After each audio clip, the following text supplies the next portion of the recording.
On the doorsteps of Dublin is one of the most picturesque and historical areas in all of Ireland, the Boyne Valley. It's a cradle of Irish culture and history and also houses many architectural gems. On the banks of the Boyne River sits Slane Castle, one of Ireland's most famous 18th century houses.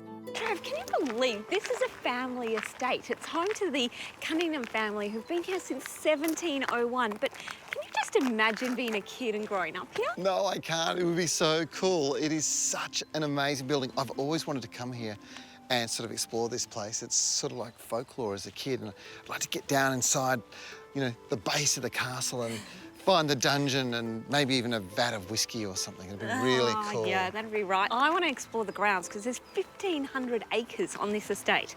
And that's a lot of ground to cover, so I'm going to do it by bike today. I'm going to go and check out the base of the castle. You go and have a ride on your bike. We'll catch you a bit later on. All right. Hi. Hi, Katie. How you going? Hi. Karina. Nice to meet you. Yeah, thank you. So when I said bike, I may have slightly missed the key word electric. Sorry, Trev. Karina, Countess of Mount Charles, runs bike tours around the castle grounds. And once geared up, it was time to set off. It definitely takes the hard work out of sightseeing, that's for sure. I could get used to this. Slane Castle is a majestic sight from all angles, with its construction dating back to 1785, with 3 different architects commissioned by the family to help build it. So, Karina, this is home. It's pretty magnificent, isn't it? Thank you, yeah. How did it come to be in the family? My husband's family originally came to Ireland from Ayrshire, along with the Elizabethan planters, and they settled in Donegal. And in about the 1690s, they came to the Boyne Valley as part of the troops for the Battle of the Boyne. Fell in love with it, borrowed a lot of money to buy the estate in 1705. And the family then concentrated on turning the strong house that was here originally into a fine Georgian castle. The castle itself is home to a pretty famous historical romance, isn't it? Yes, between Elizabeth Cunningham and the Prince Regent at the time, who then became George IV. She was one of his longest-standing mistresses. And they even say that the main road to Dublin from Slane was straightened so that he could get to see his mistress that much quicker. And fast forward to the 80s, and Slane's become such a famous concert venue, hasn't it? We've had most of the sort of big rock acts. We've had everyone from Thin Lizzy, Rolling Stones, U2, various different times as support acts right at the beginning and then headlining later on.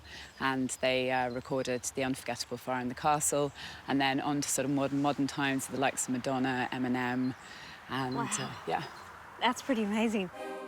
Riding through the 1,500-acre grounds, one of my favourite spots is the castle's own woodland area. And riding along the gravel roads makes for an easy yet beautiful ride. A little further and we come across Slane Castle's very own glamping grounds, accommodating every traveller from singles to families. This takes camping to the next level. Wow, Karina, this place is amazing. The whole valley, it's beautiful. Are you enjoying it? This is absolutely beautiful, and if I'm not wrong, it's barley. Yes, it is. And this is the barley that's going into the whiskey. Ah, right. Well, Trev will know all about that. I can just imagine how well he's going at the castle. Yes. Shall we go check in? Yep.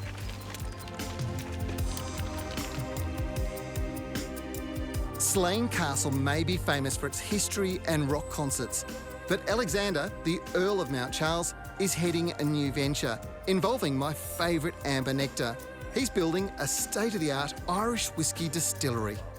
Generally, Irish whiskey tends to be triple distilled, and that extra distillation helps to soften the whiskey a little bit. Yeah. I'm looking to then add a bit of character to that by focusing on what type of wood we're going to put it in, which gives it its colour, its softness, its texture. We will be opening around May 2017, and people won't have to wait then the 4 years for the whiskey to mature, because we're going to give them the chance to be able to see the process in action. Yep.